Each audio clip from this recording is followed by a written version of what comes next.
And Jed's here. Fuck. Finally, he's back. I'm back. He's back from the Rogaine Clinic for hair loss and Balder, treatment. blinder, better than ever. Version 2.0. Yep. So let everybody know how you've been. Because all these episodes are pre-recorded, so Yeah. the updates, you get throughout the episodes have been months ago. I don't know, man. I'm tired. Stressed out. Regular, like, people, adult life Adult stuff. life Like, too busy. Too busy. Don't have enough time. I have had a leak in my roof. Yeah, Yeah, that's pretty much it. it's been shitty. Bats. Bats. In Yeah, the water. actually, yeah, we had bats. Now we have a leak in the roof. Yeah. It's been a good time. Yeah, it's Jed great. actually got the exterminator for the to get the bats out, and they told him what they needed him to do was sit out in the yard and watch the bats and try to. Did they ask you to keep track of how many? Yeah, you saw? count how many were there. Yeah, and he kept getting dive bombed by fucking bats. Well, so like the only good place to sit was right in the direct pathway because the bats like drop out of the roof and then they pick up speed as they're falling and then they get their wings out and they start flapping and then they fly up into the air where they would like come down and then just come right at me and like I'd feel the wind coming off of them and I didn't realize. I thought in this area, because you normally see them up in the sky, or you might see like a baby that got lost and got stuck somewhere, and then people like help it. You know, you have somebody come get it. I thought the bats around here were small. Those are not fucking small bats. Those are big bats. Yeah, I remember like looking outside, wondering what the hell you were doing. You're just sitting. I think you had your pipe. I had my pipe Your and I pipe, had a couple beers. A couple beers. And Yeah. you're sitting out there in the yard. I'm like, what are you like? Just randomly in the dark. Yeah. Bald, blind dude out there. Yep. I thought you might have gotten lost. Like Smoking some cherry You thought you were like tobacco. next to the fire pit or something, No, but you weren't. not cherry. What is that I have now? Rum raisin? I don't know, but it smells. I think it's the really rum raisin. good. If you hear any thumping in the The background, bats. there's The bats are back. back. Shit. I told you they're big. They're huge. They must be putting in a new couch. Yeah. Tearing down a wall. Getting too big. Oh, man. So this week we have Forever Strong. This Mm-hmm. is actually one of the first like few interviews that we recorded. This actually, you know what I just thought of? Wasn't this the interview where I first asked the band question? No, that was J Parade. That was J Parade? Yes. Okay. And that was last week's episode. I would know that if I had listened to it, but Yes. I haven't listened to it yet because Yes. I hate hearing my own voice. This was recorded before J Parade. So apologies for taking so Oh, long. no. I didn't get to ask them then. Well, that's sad. I guess we could call him up I mean, at some point. we're still going to do the follow-up episodes, too. Yeah, So eventually. we'll Depending just- on how. We'll ask him. So, yeah, Forever Strong. Remind me next time we sit down. Be like, hey, dickhead, ask us your question. And then I'll ask you the question. It's funny because his head actually looks like a penis, so it wouldn't be too Oh, far. by the way, so well, where did my thought just go? What did you do to me, Daniel? You gave it to me. Every night I go into his room and place my hand on his forehead and me your goddamn dementia. slowly force all of my disabilities into Jed.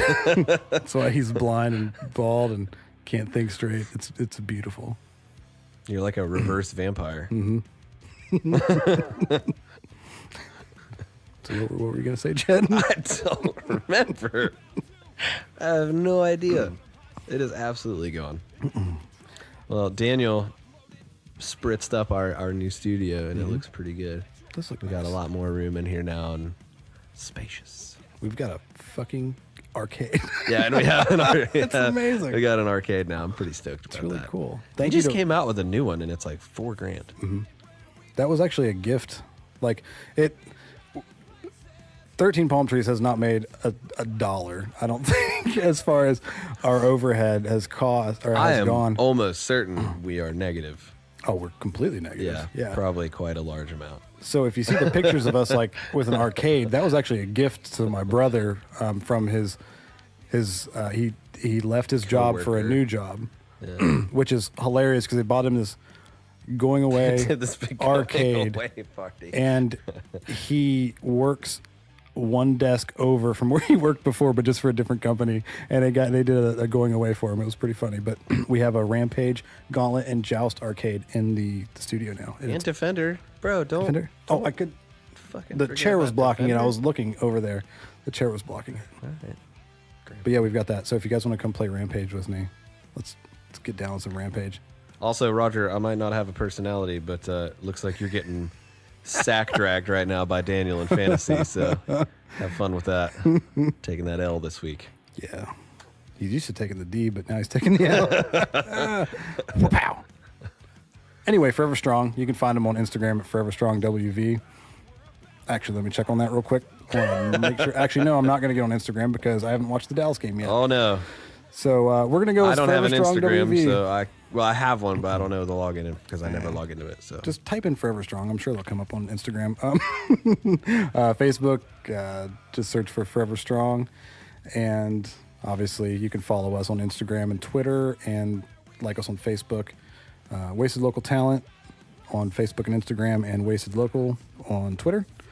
And we're actually doing a Christmas giveaway. And I know I've had some questions because I'm not clear because I'm slightly stupid. stupid, and I'm not good at forming words, especially when I'm typing them out. You think that, I'm not good at forming words regardless.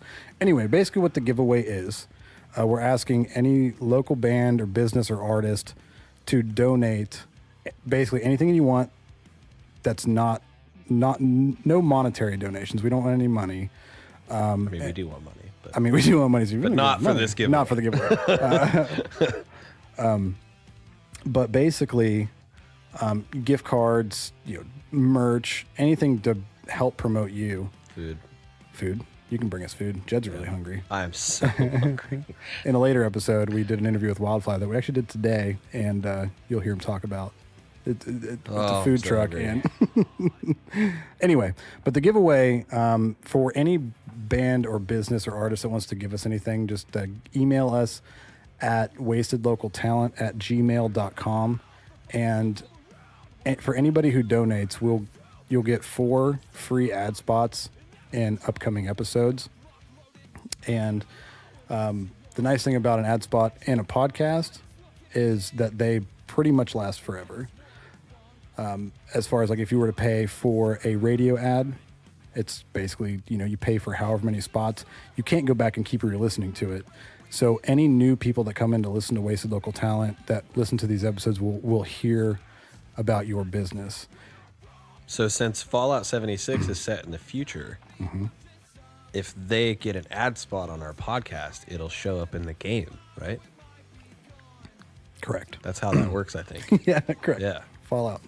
Bethesda. Yeah. Send us shit. Send us your shit. And for anybody who would like to enter to win, Daniel.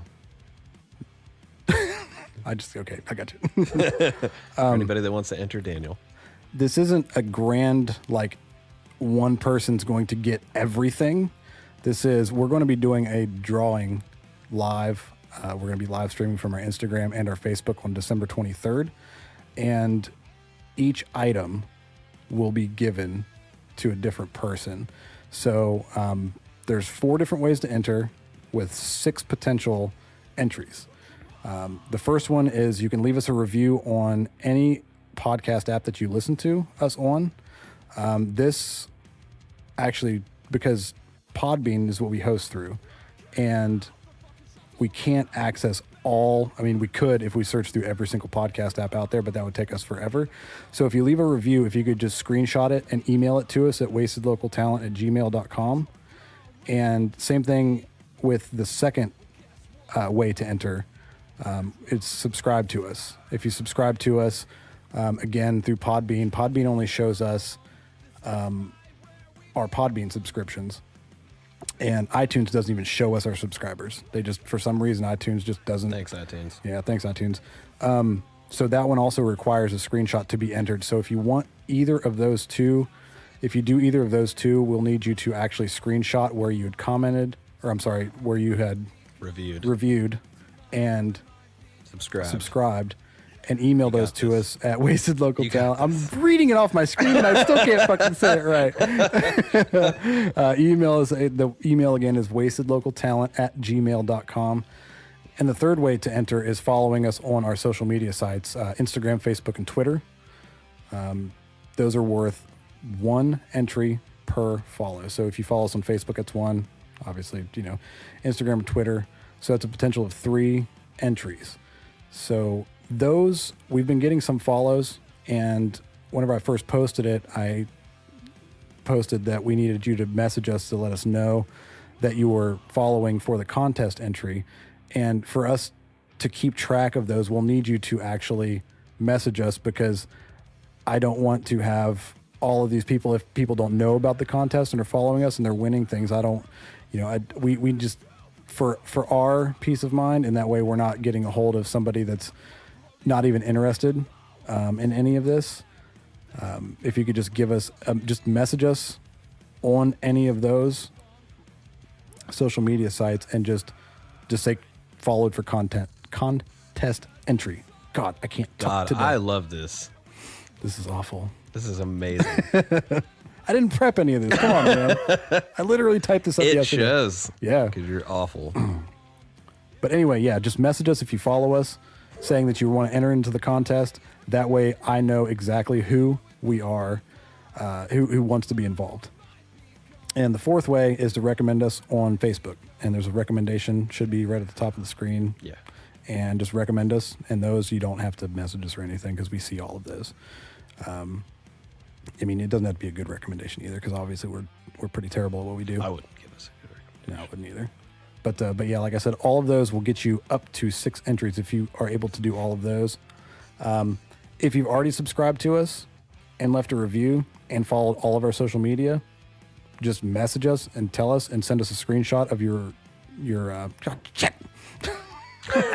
send us a screenshot of your subscription and your review, and we'll go ahead and you can also be entered. So if somebody's done all of these things and wants to be entered, you can still do that. Just let us know that you want to be involved, and we'll go ahead and add you to that list.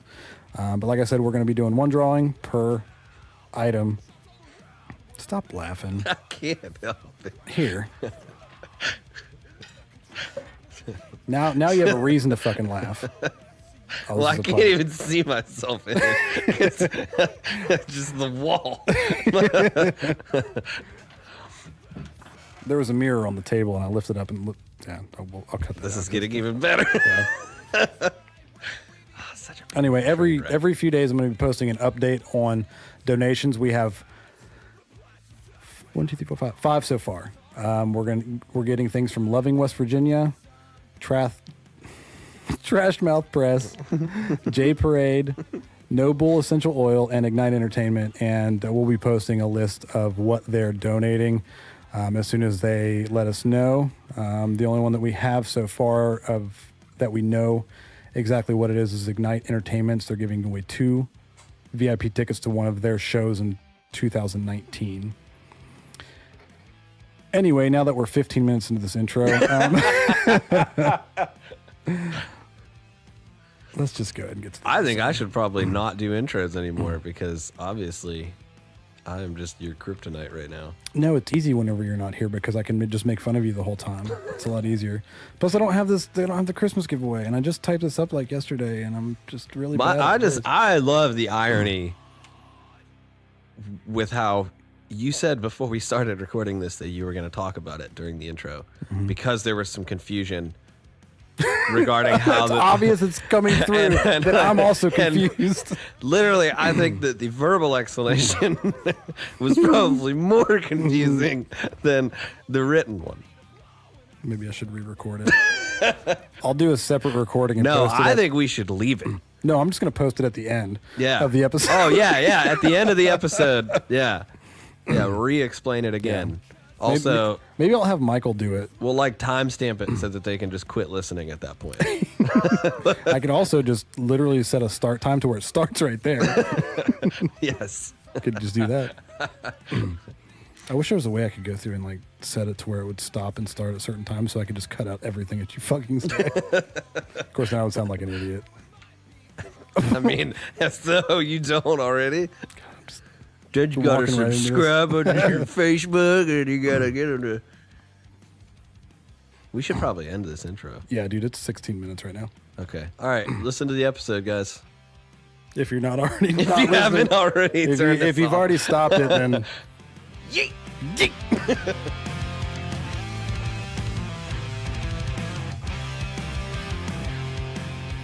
What's up, everybody? I'm Jed. and I'm Daniel And this week, we're wasting our talent with Ryan. And Greg. from Forever Strong. Cue the Perfect. claps, not chaps. I was gonna say cheers and claps. Cue the assless chaps. Cue the Clap. So, when did you guys start? I guess we started like as a two-piece, me and Jono on drums in I think the fall of 2015, and then Greggy and Daniel came in May. May of 2016, Yeah. something like that. Right after we released our first EP, Fantasies and Fiction. We recorded that just like kind of as a two-piece, and then we were like, yeah, Don't tell them that. It kinda- I tell everybody that that's my guitar parts. it kind of sucks just being two people. Like, it sounds a lot better when you have more people live. So we reached out, and I wish I could have told myself in high school that I would be in a band with Greg and Daniel. Just the strangest like conglomeration Yeah. of people from different bands and different scenes. You know, from like 2009. Yeah, the style of music that you guys play, and then you've got Greg on guitar, who's frontman for Get With It, that just goes absolutely ape shit on stage. Every gets naked, goes crazy. So The nudity has died down, though, a little bit. Oh, yeah. Once you get older, yeah. things start falling out of place. Physically, literally. Literally, yeah. Can't hold as much as you could in your hand.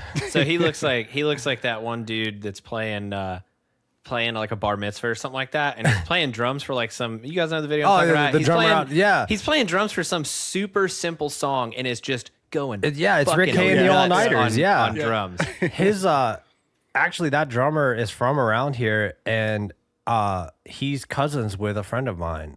Like, he was on The Office and everything. Like, yeah, because it's like the drummer that's like, Yeah. Going crazy. Like Yeah. he's going nuts, and he's only doing like it's really simple, just like I think it was like something super Sharp simple. Dressed Man or something like that. But like, yeah, they play the Blackberry Festival every year. It's Rick Hay and the All Nighters. I didn't know that. Yeah. We usually go just to watch that dude. His name's like Steve or something like that. Does he play like that?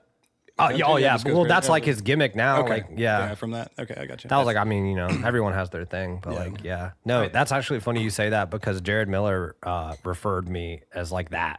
Because like we played one show where I went like nuts. Like I think I threw my back out at that show too. And he was just like, you look like the guitarist at the wrong gig. And I'm like, sorry.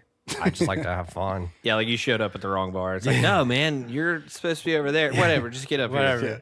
Just throwing my guitar. Can you play Freebird? All right, go. You know, I find that when the aesthetic on stage, if the aesthetic is good enough, then the music Can just mediocre. can be mediocre, you know? So really, music is just like 90% aesthetic and 10% actual skill. Yeah. Well, I mean, look at those leather jackets it's- in most bands now. Like, everyone's got a leather jacket on. Like, shit. That's got to be hot. Where's my leather jacket? You know, it's funny you say that. Like, I had probably the most perfect example of that. We went and saw Royal Blood and Queens of the Stone Age up in nice. Pittsburgh. Dude, Queens of the Stone Age, right? Awesome band. Yeah. They're fucking amazing. Who doesn't love them?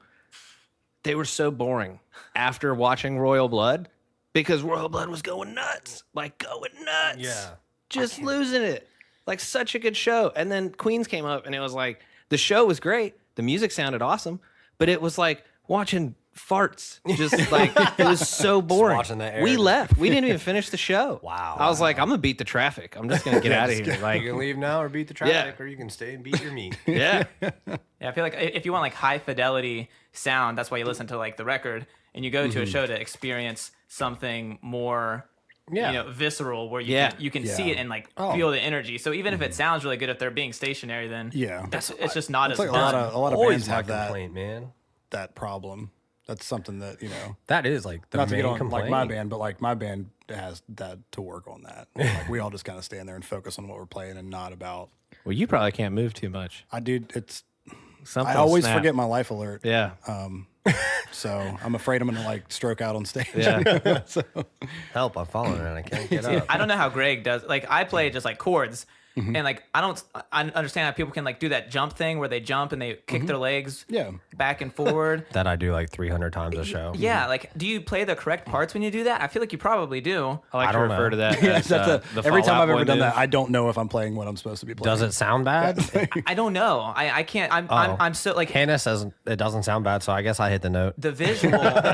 the visual makes me not care if it's like my ears quit working and my eyes are like, damn, that's awesome. That's a good jump. It literally so much sensations go through his body that homie got hops. Like shuts down his ears. Yeah.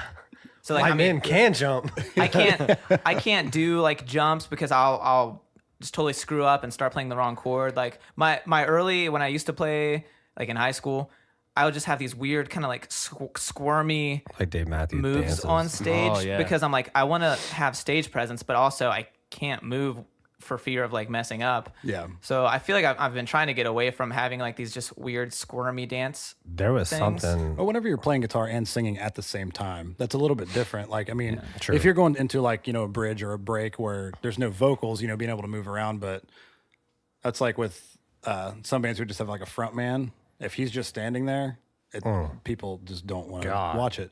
But if you're singing and playing guitar at the same time, it's different because you're, those two things together. I've been playing guitar for 16, 17 years, and I still can't do that. Like, I just can't sing and play guitar at the same time. There was something So we did. that's one impressive time. to me. So, yeah. I can't sing and play yet. welcome.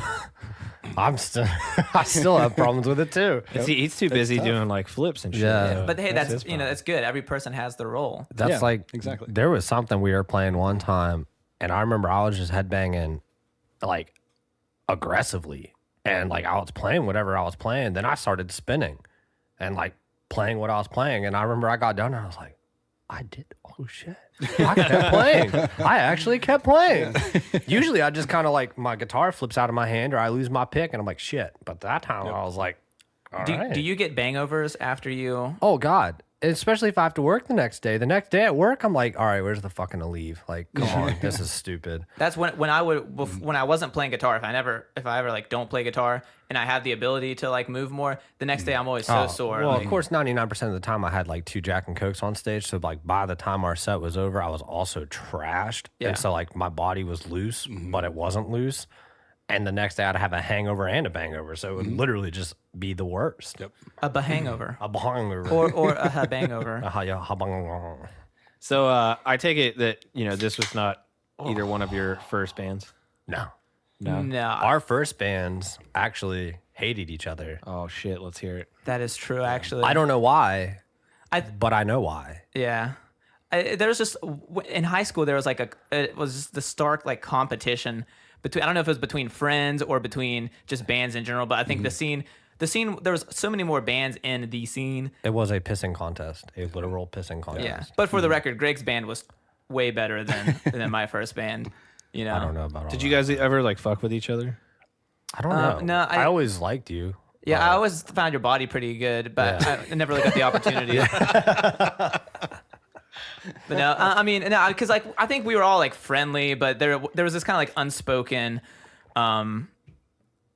competition where like we didn't want to, like we had to try to be better than the other band, which is good. Like competition breeds, success and improvement. But also we were just a bunch of like 10th graders. Yeah. Oh trying my to- God. And we all had the egos back then, man. I will forever thank Alex Waldeck for beating the shit out of my ego like early, because I got over that whole I'm in a band, look at me, like real fast because of him. But we were a shitty metalcore band when metalcore was up and coming. Like Dayton, Ohio had, Miss May I just popped out of Ohio, Devil Wears Prada just popped out, and Waiting Redemption was just like, all right, we're gonna literally do everything that they did and even cover their songs. Yep.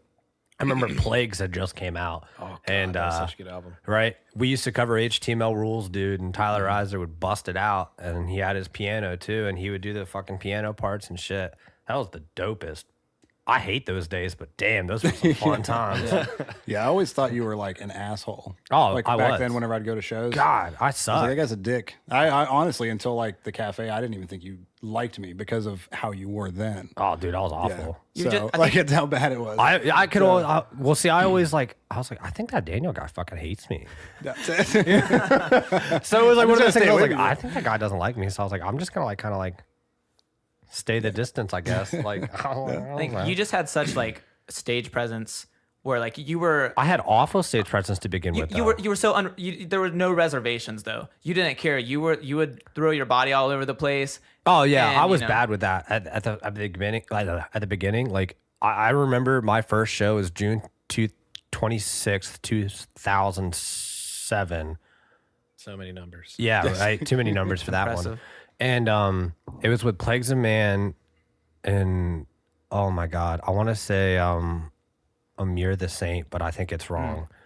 I can't remember now, but I know Plagues of Man played because that was when I met Tar. And during the parts that I didn't play, I sat down on stage. Like I just sat down, like just sat on the ground and just waited. Like it was the dumbest. And then I remember Alex Voldeck sent me videos of like Hatebreed and like all these punk and hardcore bands. I was like, here, watch this, do what they do.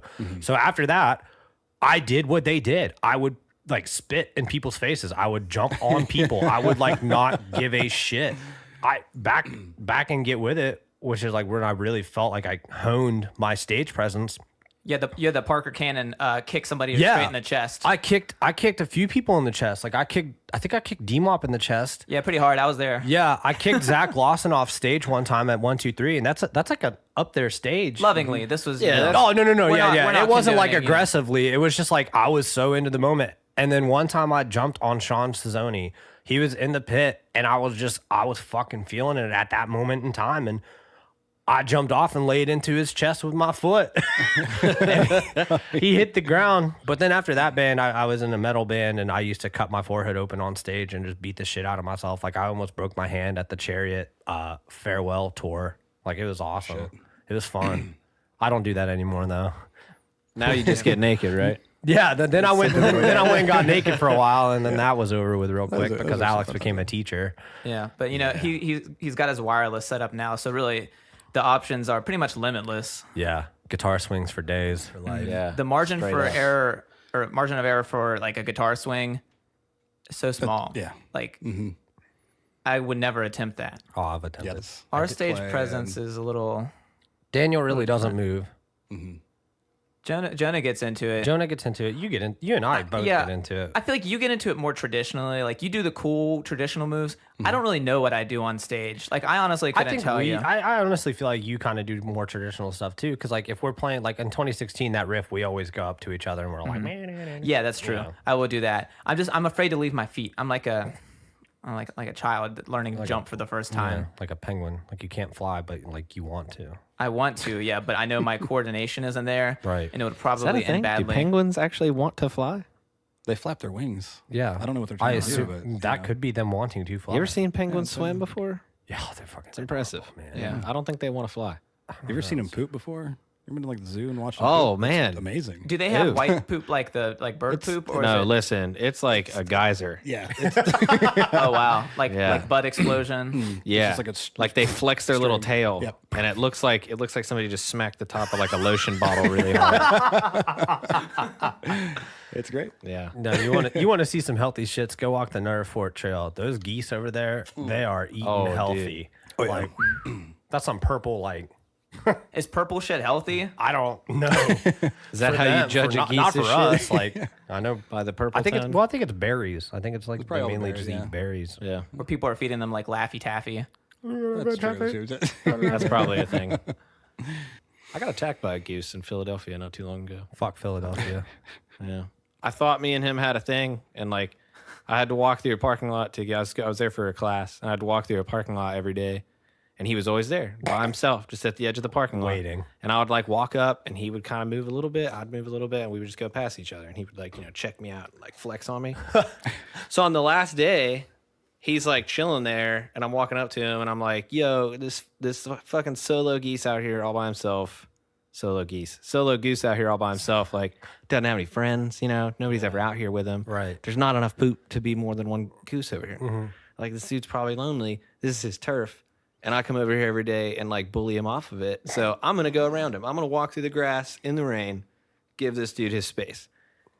Soon as I like, Fucked up, soon man. as he clears my scope of vision, I hear wings. Motherfucker charged me and it's just like on my shoulders, pecking the shit out of me. Damn. Betrayed. That's straight up. Instant man. betrayal. He was waiting. He was waiting too. Yeah. He's sizing me up every day. He's like, I can take this guy. Y'all were on totally different frequencies. Oh yeah. Yeah. You were like, for I'm sure. gonna make a best friend, and he's like, I'm a I'm murderer. gonna kill this Yeah. guy. Yeah. Yeah, there's about to be another murder in Yeah. Philadelphia today. Jesus. Wow. Yeah, didn't work out for me. There's a at murder all. in Pittsburgh right now. It's 1-1. Phillies and Pirates. The Phillies kicked our ass last night. Oh, did they? Yeah. I just want to say I like Philadelphia because it breeds great bands, but fuck their sports teams, man. Fuck the Flyers in general. What about the Eagles? And the Eagles. are. Okay, I like the Eagles. They're Eagles cool. are dope. Yeah, I- they beat the Yeah, I was just about to Patriots. say That's I true. became an Eagles fan Yeah. when they beat the Patriots, Right. And I, mean, openly admitted that. I was like, Obviously okay, cannot cool. like the Eagles. but I'm an still, Eagles fuck- fan. obvious I like the purposes. 76ers. 76ers are pretty cool. I like Joel Embiid. Does Allen Iverson still play for them? Yeah. Okay, cool. On my 2K, he does. Oh, gotcha. Allen Iverson Jr. Yeah, no, fuck the Flyers. Yeah, I mean, I'm cool with the Eagles because one year Nick Foles and LaShawn McCoy really came up for me in fantasy. Yeah. Like I had them both, and people were like, nobody. That's what I don't separates want. the I men don't want from the Nick boys Foles, right and I was there, like, man. okay, I'll try this Nick Foles fella because I don't really Nick Foles, fella. don't follow enough. And then I had him and LaShawn McCoy, and they just went off all season, and it was beautiful. And then Nick Foles like didn't play anywhere the next year. Yeah. I want to know what's going to happen to Nick Foles this year. I don't know. I mean, he won them the Super Bowl. Yeah, he's in a weird spot, right? He's That's but he's tough. like he's being so humble about it. It's uncomfortable. Yeah. He's like, I don't care. Carson Wentz is good, but it's like, I mean, why? I mean, He could does probably- he ask for a pay raise? And then do they pay him like, to Bitch, be the I'd be backup? asking for a pay raise. Hell yeah, I'd be asking for a pay raise. I'd I'm need an MVP. Well, that's to the know thing, more though, about right? his- It's like, are they going to pay him more money when they know for a fact he's still not going to be the starter? Because he's not. I mean, he did an awesome job. He won him Right. the Super Bowl, but he's not going to start. Well, what teams could pick him up? That's the better. That's question. the other thing. It's like, where can he really go? Because I mean, I can think of a few places he could go. but Yeah. would they? Is it worth it for him to leave? Yes. If I don't know depending on how he wants his career to go, is like, is he cool with being a backup, or does he want to be the starter somewhere? See, because if it- teams like the Buffalo or Cleveland, teams like these that need a good solid quarterback, Right. could pick him up. Buffalo won't because they're set on their Tyrod. Tyrod's yeah. in Cleveland. Oh, that's right. Peterman starting, Oh. like the dude that played like 2 quarters and threw 6 interceptions. That was Man, fantastic. that's Good. That Those was are a tough good game to odds. watch. Awesome. Yeah, it was It's bad. impressive. Could you imagine though? Like, dude, if I was Nick Foles, like, never really has done too much, and is probably doesn't have the biggest aspirations ever. I imagine. Like you can tell whenever somebody hits the league, and it's like, this guy's gonna do something. Yeah. Yeah. And I don't think he ever had that impact. And then it's like, oh shit, your starter gets hurt. And he jumps in there and he's probably just thinking, like, I'm just going to do the best that I can and just see how this works. And then wins the fucking Super Bowl. Yeah. Against the greatest quarterback Against, questionably of all time. Against arguably one of the best players of the game ever. Yeah. And makes him look like an amateur in the I'll process. say it embarrasses him. Yeah, and Like, absolutely embarrasses him in the process. If that's me, I would just be like, hey, Retiring. could you guys, like, I'll just remain the backup. Yeah. Like, just maybe give me like a 5% bump in salary, you can give me a bonus. give me a honey bun Yeah. every day. have it in my locker, Warmed. I want it warmed. Yeah, microwaved. Warm. Yeah. Yeah. It seems like he doesn't have the like professional sports ego that a lot of people have, which that kind of coincides with like the big aspiration to want to succeed. Right. But it benefits really. Yeah, go ahead. Oh, he graduated from Liberty. He's a okay. he's yeah. a like really hardcore Christian too. So like he doesn't have that Right. ego about him. Which hey, is that makes another it reason. awesome because like if you don't have that big ego, you're like, yeah, I'll like make a bunch of money, sit on the bench, I'll play Yeah. whenever you need me to play, and like he's not sacrificing his body, he's getting paid, We all know Tebow was a bust, so Yeah. I don't know. Watch out. There's a win for the Christians there. XFL 2020. Yeah. XFL. That's right. That's coming back. Tebow's coming back. Yeah. The only think that's kneeling gonna I happen. appreciate is Tebow's kneeling. Controversy. How do y'all feel that XFL is gonna go? Probably as well as every other football spinoff has gone. Yeah. I think worse. Yeah. Probably Worse than the first time? I mean, no, dude. The first time had that like, what was that dude's ridiculous like jersey? He hate me. Oh, he hate me. Yeah. Like this time I think they're gonna try to be a more standard football organization, but like they're literally sending out tweets that are like, "Do you want to play for the XFL? Hell yeah. Submit this application." And people are replying to like these tweets saying like jokingly saying like, "Yeah, I was quite the star when in my high school I threw a bunch of touchdowns," and the XFL Twitter account is tweeting them back saying, "Submit this application." And so like They're I just mean, pulling in anybody and everybody they can. it seems hey, maybe. I played middle school football for 7th and 8th grade. I caught one pass. I I didn't played even 1 catch year. a pass. It was a kickoff. There we go. I'm going to apply. I think they should have invested in basketball instead. I think that would have Pirates are We should winning now. It's like 3-1. legit have just a professional dodgeball team. that'd be cool. Like just do that. Or bring back slam ball. Oh, bro. Slam ball. Oh, Slam man. ball needs I to make forgot that. all about that. until you Trampoline brought parks that are up. getting big again, man. So, like, yeah, true, you could yeah. do Y'all it. tired of watching the Cavs versus the Warriors? Yeah. Just go to slam ball. Add some, trampolines to it. It's- You know what I kind of Even- wish even had trade, become baby. a thing more so than it did. Do you guys remember? I think it might have been called Murder Ball, Yes. but where those Yes. handicap dudes on the wheelchairs that shit was dope. I don't even remember what the game was. I think they just made it up. Yeah. But it was brutal. They- that was yeah. a brutal game. And I wonder if it's because they couldn't really feel anything from the bottom down. So, like, they just, like, 'cause they did. They would run into each other, like, aggressively. yeah. Like, I Oh was my like, god, damn. yeah. They Like, would, that would go hurt me. at it. Yeah. They'd be elbowing and Yeah. like knocking each other out of their chairs. I'm just Was it like God, were they shooting in a basketball hoop or was it like a goal? I don't Or was wanna- the goal I- to murder? Man. I don't remember anything about it. It's I questionable think at this it was. point. I think it was like a mixture. Yeah. Of like basketball, but then you kind of played it like almost like lacrosse without the stick. Mm-hmm. And then I think there was a goal that you had to shoot it through. I don't honestly remember. I just remember the only reason that I watched it was because those dudes went hard, Oh, yeah. and I was like, yeah. It was nuts. Again, it goes back to like the aesthetic. If something looks like it's Oh yeah. And that's how like we tie it intense all and together. dope, then it's like it doesn't matter what if it's actually good or not, or what the the intricacies of it are. If something looks sweet, that's all that really matters. Give them some jousts. Oh, man. Let's Wheelchair jousting? Yeah. Have you guys seen that new like fighting thing that's been popping up where dudes like get all medieval Like the MMA Oh, extended and then Yeah. fight in a Yeah. cage? Yeah. seems That very looks fucking awesome. That looks reckless. super dangerous. Yeah. Yeah. Real sign me dangerous. up. And it makes a lot of sense that like basically every single one of those has happened in like Russia Yeah. Oh, or one of the states that's also technically Russia, surrounding Russia, that isn't called Russia. Yeah. I mean, because I feel like as soon as one person, like 1-on-1, if it's like 5-on-5 and each person just has a one opponent they're squaring up with, that's not that bad. But the moment it's like 2-on-1 and somebody's getting flanked with like a mace or Yeah. a sword, Yeah. Sit down. yeah, be humble. Yeah. Yeah. I saw the one where this dude had a long sword, like a two-handed long sword, and smacked this dude like in the shoulder. Like it wasn't even anywhere like that you would think in your head, like, oh man, that's gonna gonna really hurt. And just like took the dude right out. Just instantly. crazy. Like it like broke his clavicle through the armor. Like dislocated his shoulder, broke his clavicle. Like he was done. Done. Like, tap out. It's like Yeah. some dudes wanted to LARP and they're like, nah, this shit's it's too weak. Yeah, we need more. What if we actually hit each other Yeah. with why he real said with swords? real It's swords. Russia. Russia was like looking at the, it's the Russian U.S. LARPing. internet. They're like, this is pussy shit. Got a bunch of vodka, and we're just like, all right.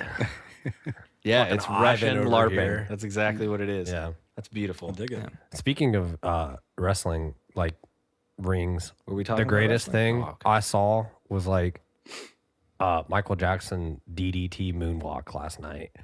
Dude. Oh, I didn't watch that, but I saw that on Twitter. ESPN posted this video of like a Michael Jackson impersonator jumps in a like amateur wrestling ring, gets this guy in a headlock, moonwalks, and then DDTs his ass.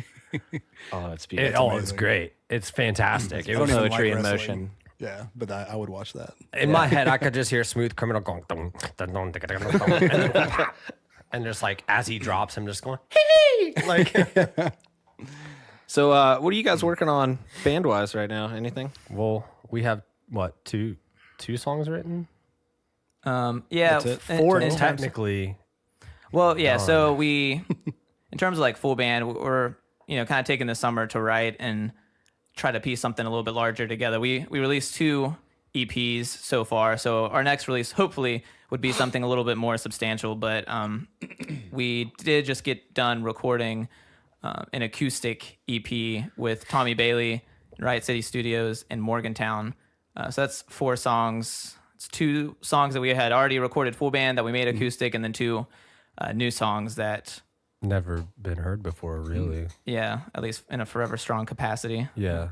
So what do you, like your writing process? How do you guys go about writing a song? Does like one person Ryan, do you write the lyrics and then guitar, then bring it to the band, or do you just have like a guitar part you bring to the band and just kind of hash it out like that? Or I think we have a couple different like kind of approaches. Sometimes I'll have a progression and lyrics, and I'll be like, "Yo, guys, I was working on this," and then we'll try to layer stuff on top of that.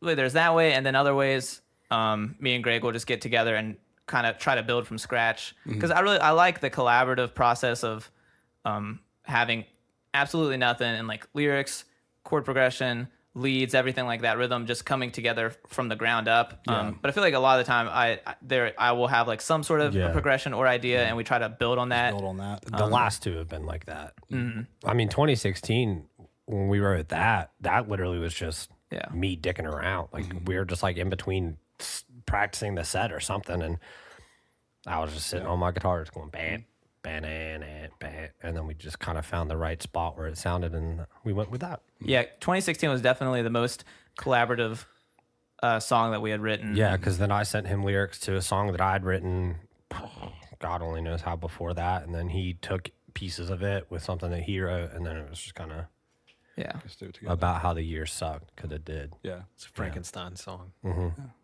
Essentially. dig it. Makes sense. So, have you ever been working on something solo, got like pretty hard into it, had like a decent amount of it built out, and you were like, "Oh man, this sounds pretty good," and then taking it to the guys, and they've been like, "Yes, dude, this Lone Ranger kind of sucks." Like, you ever had that happen? Me, somewhat. I mean, I guess there are songs that I'll start writing and I'll get into writing them, and I'll be like, this doesn't necessarily sound like a Forever Strong song. I know like Okay Alone. Yeah. I brought that, and we were like, it's really good, but it might not be, good for like a full band. Right. And we did that on the acoustic EP. And then like Lone Ranger, it was a little bit strange. They never really totally shut down anything, luckily. But Not yet. yeah, I mean, there's definitely stuff that we've kind of shelved. We're like, it's good, but not quite. Like, let's work on something else. Like, but that might just be them being too passive to be like, yo, Ryan, this sucks. Don't shit speak sucks. of this ever again. Yeah. Leave the house right Yeah, now. with us, we'd like if something sucks, like, well, I write everything pretty much, so they won't ever tell me. They just like kind of half-ass playing it until it's to the point where I'm like, okay, this song kind of sucks, so we'll just not play it. And they're like, sweet, we don't have to play it anymore. Good, because we didn't like it anyway. Yeah. And there's sometimes where I write a song I think is really good, then we'll play it, and I'm like, fuck this song, we're never playing it again. Then they get mad because they always like it. So I feel like that's us with best friends. Yeah, we all love Best Friends, but Jonah's not a big fan of it. It's very poppy, very upbeat, but He hates playing it. Yeah. It's like one of our like more fun. Like I love that's the like the jump song for me. Like, but Jonah just it's very like pop 101, but at the same time, it's easily, fun. Like, you could hear it on the radio and be like, oh yeah, okay. Yeah, got those my catchy- goal. I really want to pull like a Paramore with Ignorance, where like Haley Williams said that like when like she went into band practice one time and they started making the song, or she showed them these lyrics and she was singing them, and like in the middle of it they said, wait, are these lyrics about us? She was like, yeah. I want something like that. I just want to come into practice and have them be like, what the hell are these lyrics? I'll be like, it's about you guys, you assholes. It's literally just you like mouth farting into a microphone for 30 seconds. expressionist about my inward feelings. So you started out with metal. What about you? What did you do before? I started out with, well, first started off like, I was always singing, whether it was like, I used to print off tons of lyric sheets offline when I was like in middle school. God, I'm glad I'm not the only person that did that. Yeah. I had stacks on stacks. Oh, yeah. Like, so I would just be in my room singing like anything from Simple Plan to Shania Twain. Oh, man. And I'm then- glad you started with Simple Plan because that's Warped like, Tour. oh, that, Yeah. dude. Every emo kid. I sang that with a lyric sheet in my WI like middle school gymnasium with a friend of mine just like before school started one day. Oh That's my God, great. that's amazing. It sucks people won't do that now because everything's on like phones and stuff. Yeah. So they can just bring up, but there's just something so nice and you can physically feel the paper, you Yeah. know? So I started off with that and then I did like a ton of acoustic stuff. I would always just be playing acoustic guitar or piano just so I could sing. Cause I realized like singing along with backtracks and singing karaoke at talent shows isn't cool, but playing with a guitar is a lot cooler. cooler, yeah. So I did that. And then I kind of did more kind of like punk rock. Like my first band covered like Switchfoot and like Lonely Day by System Love of a Down. Switchfoot. So we, you know, I've always been like the Spill Canvas is kind of like my guiding principle of a band where like that's the type of music that I want to make. Kind of like very, very, it's rock, but there is kind of some grittiness to it, but there's also, you know, some very catchiness, you know, melody to it as well. It's like emo pop punk rock. Yeah, Yeah. you know, just kind of a merging of multiple things. Conglomeration Yeah, of sorts. it's a very hodgepodge of different things. So it's really cool with Forever Strong now because Greg came from very metal, very hardcore. I was very sort of like rock, punk rock. Jonah was super into like the post-hardcore, you know, breakdowns, and Ludwig was very kind of all over the place with funk and all sorts of different pop and pop rock. So, you know, we've kind of taken all those different components and combined them with Forever Strong.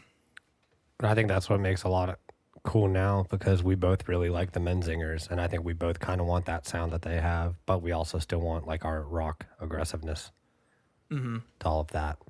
Yeah, it's definitely like a task to try to combine all these different genres to make something that's not too out there. You know, like we want to have a uniform sound where people can be like, yo, that's Forever Strong, and not be like, oh, they have a pop song, they have a heavy song. We want to have a sound that is something sort of uniform. It just flows from start to finish that, you know, Yeah. it all sounds like the same band, but it's like, you know, different enough.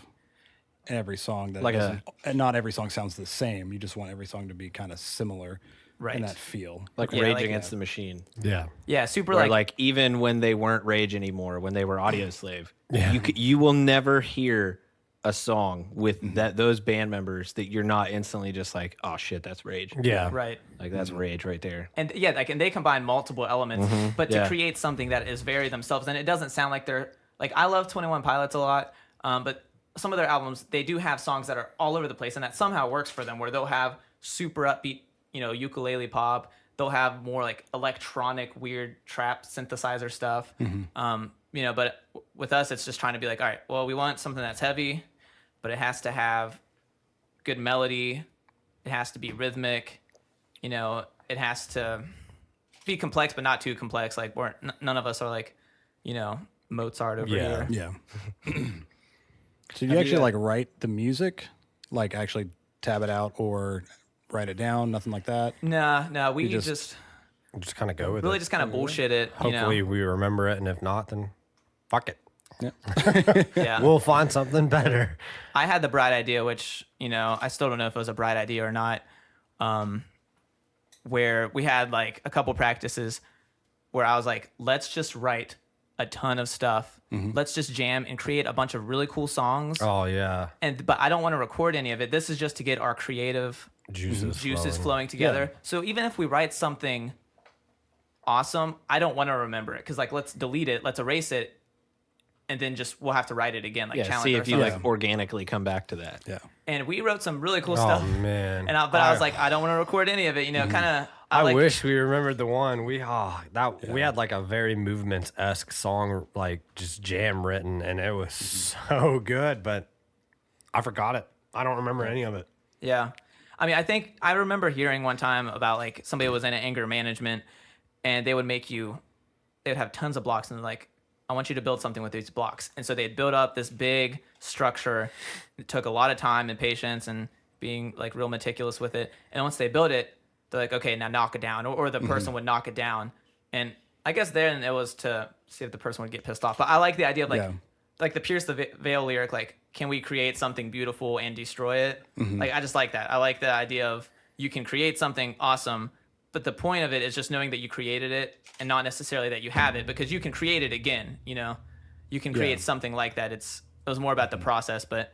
So yeah, we did that for a couple of practices, and like pretty much everybody was like, "We should like record this stuff," and I was like, "No, man, let's just like let it," you know, trying to be all kind of all hippie and whatnot. I was like, Well, you hear a lot of like bigger bands, like once they've finally made it like big time, you know, you always hear them talking about how like they just kind of lose it. Like they lose the mojo because it's like literally everything they're doing is just like, you know, how can we monetize this? Yeah. Basically. Right. And they lose the drive to just make music that people like. right, A lot of that has to do with labels too. Yeah. You know, they just how they will pull you in and be Constantly like, pressuring you. like, you know, we sign you, we want to release an album, we need 35 songs. And then they pick from those 35. The label does, not you, of what songs they want. And not all of your songs are going to make it. And a lot of the times you'll write a shitty little pop song that they're like, that's it. That's your radio hit. And you're like, that's not even us. That's Who how was bands it? get like stuck in that style because they can't get out of that contract. And a lot of bands back in the, you know, the Screamo bands and stuff like Silverstein, all those that were signed to Victory got stuck in that. And they didn't, they hated how everything was going and how they had to like write a certain style that changed who they were as a band, and they got out of it and they were still paying it off 10 years later. Yeah. Paying off that contract because they're just shit out of luck. And that's, you know, I think that's absolute bullshit. It kills kills everything. Like, you know, you sign a band, like don't make them change their style. There's obviously something about them. Don't sign them for the talent. If you wanted that, then just form your own band. You know, if you want their music, use their music. Don't like make them change who they are because you want to make money. yeah. But it pisses me off. I think that's something like nowadays people don't feel like they don't have to be as gung ho about a label because like the technology to record, the technology to promote. Has How many been, how many people have we seen like in the past 5 years who have made careers out of just posting really good shit to YouTube? Yeah. Yeah, that band that just came through 1, 2, 3, like Rust Repose or whatever, that Jared Dines guy. Like, Dude, he's nuts. I have no idea who that kid is, but I just know that he's like big on YouTube. I've Like, seen a bunch of his that's all it videos on took. YouTube. Like, His giant, what, like 20-some string guitar or yeah, some like shit. Does he unnecessary. actually play that, or was that He played it in a video, but he can like play, you know, the bottom like 8 or 9 strings, and then he can like jump up top and play like the top like 4 or 5. It's retarded. Yeah, There's no that's point in dumb. it. But he just did it because fuck it, why not? And And it got a bunch of views. Yeah. So Yeah. I mean, I feel like that's the thing. It's like the landscape has changed a whole bunch, you know, in a lot of ways. Some for better, some for worse. Like it's weird going back. You said, you know, like people just don't feel the urge to come out to shows like that naturally. Like, oh yeah, let's just go hang out at the show, and that sucks. But also like nowadays, before you cannot like in my first band, we paid a lot of money to go record places. Oh, yeah. And they gave us like worse quality recordings than we you could can get do now, yourself. like in Clarksburg. Yeah. You know? Yep. So I there's remember, the first EP the first song I'd ever recorded was Blues Alley. And it was like you listen to it and listen to like basically I could sit down in my room and program drums and just do everything myself. And it sounds 10 times better. Yeah. And that was 2004, 2003. Damn. So just like the progression of everything and like the ease, like accessibility of it makes it nice for bands. But at the same time, then you've got, you know, people wanting to still charge you like, you know, $1,000 a song to record. It's like, well, I can get, you know, it's not going to be great quality, but I can do it myself. Or do I pay out that kind of money? Yeah. You know, it's tough. that's where we've It's been tough for trying to a decide band. that, and also where to record. Yeah, there's Yeah, that's That's the hardest. It's a big balancing act of like, how much do I want to pay? Like, you could get a good product for decent rate, or you could get like a really great product, but then that's also going to be like, is it worth all the extra money just to get?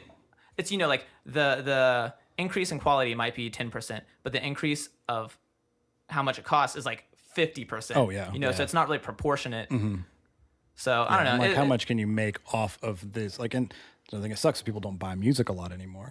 Like, people can just go online and download it. That's the nice thing about being a local band. Like, they can't really do that unless it's out there. Like, you can still find it and like rip it from iTunes and shit like that. But still trying to sell your album at a show, people just don't buy it anymore. Yeah. Like, even if somebody's buying merch, they're not going to buy your album. They don't want a CD. I've thrown So the you just, CDs like- with pretty much anything now. I just throw it like, here, you bought a shirt, take it. Yeah, just get your music out there. I mean, like, flash drives, stuff like that are nice. Hand out, Yeah, but even well, that's honestly, another though, step though. Like, that's that they still a have to- physical thing. Yeah. I that's mean, true. Unless you were to go out and buy like an economy car, like a Ford Fiesta, like you go to a car lot and look at brand new cars. Most brand new cars don't even have CD players in them anymore. Yeah. Yeah. It's all like, Auxiliary USB, input or auxiliary. Bluetooth. Yeah. And I don't own a home stereo anymore. I Yeah. can Yeah. put it in my laptop, but that's it, I know one thing. If somebody hands me a flash drive at a music show, I ain't putting it in I'm my not computer. putting that in my computer. Yeah, that is true. Yeah, you might. I do not care. FBI at your door in about 10 minutes. Oh, shit, I gave him the wrong one. Oh. Another thing that's really cool is like the download cards. that Yeah. people I've seen can, people do that. Yeah. They're What's they're, Missing did that, didn't they? Yeah. They're nice. Like, I mean, you can hand them out, you can sell them, Yeah. but a lot of people, like, whenever I was in Darling Waste, we had them. We couldn't sell them because it was just a card. Had the full album on it plus extra stuff because it's on the card, but we couldn't sell them for the $3 or $4 or $5 we were trying to sell them for. But the physical album was like 10. People weren't buying it because it's a card. They might Right. lose it. They don't want to have to go home, go to iTunes, put that code in, download it. It's just, no matter what you do as a band right now, it's like everything's so easily accessible that people don't want to take, like you said, there's another step to it, like a flash drive or putting a CD into a computer and ripping it to it, that people just don't want to do it. Yeah. And it's tough. The one time I actually UFF. had to do that was because again, like downloading music, when you can stream everything, why does it matter? But there was Instead of Sleeping has that song. love that band. 2 chords. Yeah, And I have that. It's not on Anything. Spotify. The only way to get it was you had to buy their like download card. So I bought their download card, and then I lost like the code, so I actually didn't get the thing. But like I would look up on YouTube and listen to 2 chords all the time because I love that song so much. And so like, but still, that's a lot. I feel like a lot of people aren't going to download music. Just the way that it is now. It's more about just presenting your music and getting it out there more so than trying to profit off of it. Yeah. That's why like I don't. And even presenting it at a show, it's still hard to getting people to go to shows. People like Facebook's the best form of promotion. I think it's bullshit because Yeah. every day I get about 50 invites to stuff. Like, I don't look at all that. So if I've got 2,000 friends on Facebook, I'm not going to look at all those invites. I don't know I don't go to shows in Morgantown because I don't pay attention to what's in Morgantown. It's not because I don't want to. I just don't know about it because I've got so much stuff in my feed. It's like, I don't see it. Yeah. There's no personal connection with Yeah. that. Like if like say like Ryan, you approach me like you have a show like in a week or two, you're like, hey, come out to the show. I'd probably go because I know about it, But if I'm not going to find out about it on Facebook because there's so much crap in my feed, I don't look through it, So there really that's what sucks about the MySpace days being gone. It seemed like it was so much easier to get people and get closer to people as a band through that, and nobody's really cracked that for where we are now as a society. And it, We get it, Daniel. You're old. yeah, I am old. I left my life alert at home. We understand. But yeah, somebody needs to like crack that and like figure that out, how to kind of bring it back as a community and not as these bands trying to like force their way into people's faces. Yeah. So sorry, I got on that tangent. So That's what we're here for. yeah, It's getting on tangents. But no, I mean, I see that because like even bands that like I'm actually super interested in, like there's this one local band that I was super like stoked about, bought their CD and everything, listened to them all the time, loved them. And I kept trying to follow them like on Facebook, couldn't get any updates about them. Like kept trying to find their page. Like I bought their Bandcamp shit so that I could download their music on Bandcamp. And then I ran into one of them at 123 last time I was there, and like they're not even together anymore. And I had no idea because like there was no way of following what was happening with them. Yeah. You know.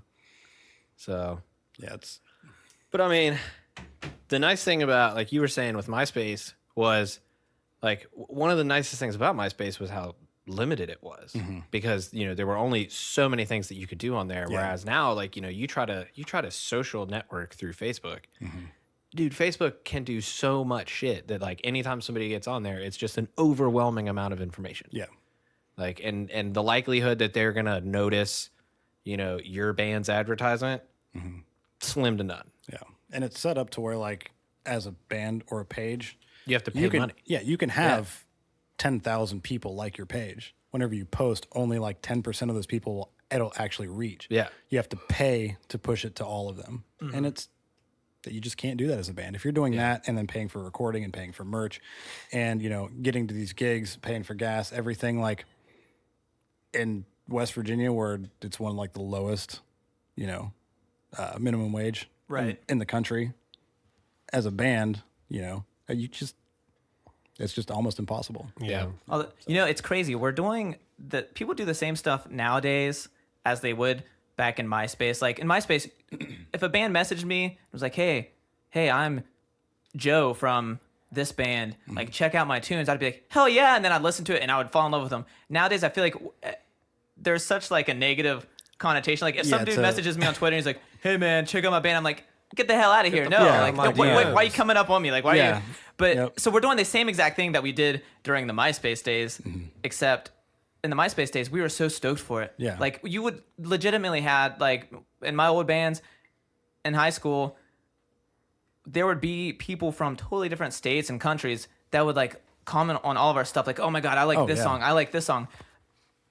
I just feel like for some reason that doesn't, you know, it doesn't work now. Like if you get so much as an invite to like somebody's band and you don't know that person, they get pissed off and will like delete you as a friend. Oh, no idea. You know, I think a lot of it has to do with the fact that, you know, back then that was still kind of like a cutting edge way to advertise. And it was a way to advertise where you didn't have to pay, you know, as if you put in the hard work and you went out there and you, you know, created the page and reached out and networked with people, you got, you know, it paid back in dividends. Whereas now it's like, that's just kind of expected of you. Yeah. Like you should have a Facebook page. You should message people. You should advertise your show.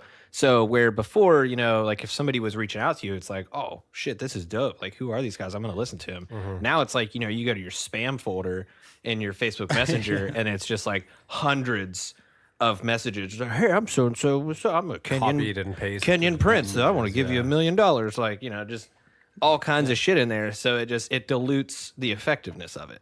Yeah. It's amazing how that is never true. I've talked to so many different Nigerian princes. Right? Yeah. Given them my bank account info, and it's never... They never send It you the never money. increases tenfold like they say. Yeah. No. Sometimes it decreases tenfold, but strangest thing. It's very upsetting. It's like people are dishonest on the internet or something. Yeah. Wow. Yeah.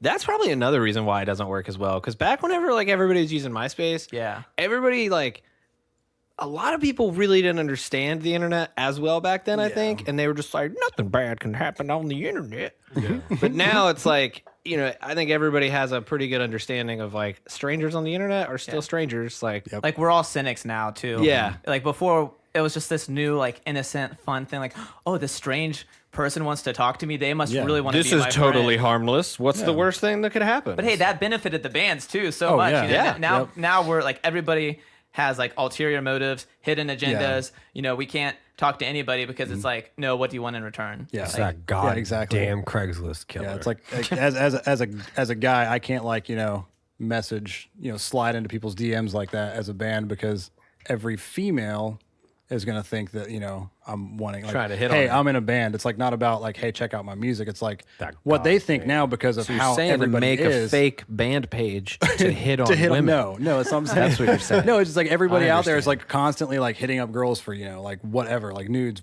just being fucking creeps. So like as somebody in a band, especially a 32-year-old dude, you know, I'm can't do that because That hurt me they're just hearing you say that. they're not going, they're not going to think that it's me really wanting them to check my band out. It's going to be more like, hey, I'm in a band. You should, hop on this dick. It's that's not, not it's not Front about, porch step, man. Yeah. That's what he did, That's all those guys in those bands that did that. Then they fucking ruin it for, people that are actually genuinely just like, hey, no, please check my band out. Like, I do not want to hit you up. I need fans. Yeah. Like, yeah. It's like, I gotta pay a phone bill, please. yeah.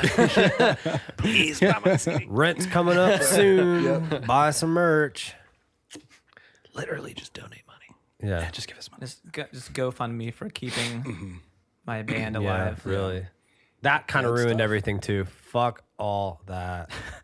Oh, dude, the GoFundMe craze. Yeah, like I mean, I get it. Like I it does good things. I've donated to bands. I've donated to friends. But like, I think that oversaturated fucking everything. Yeah. Because like I don't know, not to be that guy, but like back in the day, you did shit on your own. You saved your money, or Yeah. you sat in a van for weeks on end on tour, didn't shower, barely brushed your teeth. Like that was how you did it. Like, of course, now you got Airbnb, which is dope, so you can stay pretty much anywhere, and that's a plus. But like now you got bands like GoFundMe for our tour. Like I get like, yeah, you want to do what you're doing, but like if you can't do it, it's the same way. Like, just don't. Yeah.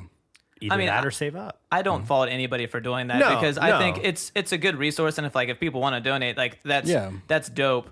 But it is definitely like, I don't know, it increases obligation maybe, Well, I think the problem is that, if it was like, hey, GoFundMe so that we can go on tour, and then, you're sleeping in the van and, eating McDoubles and shit, then that's one thing. But like, if you get a GoFundMe fundraiser going and you raise up like a couple grand to go on tour, Staying in and then you're hotels every staying at night. like 4-star hotels and eating steak and lobster, it's like, dude, fuck off. Yeah. It's like those bands really need to get out there and just hash it out. Like touring, like I remember sit outside of Chicago, like right outside the city at a rest stop, pulled out sleeping bag and got on top of the van and slept on top of the van. Oh, I slept on the ground. Yeah. The Just fir- anywhere the- you can find to sleep, like you just do it.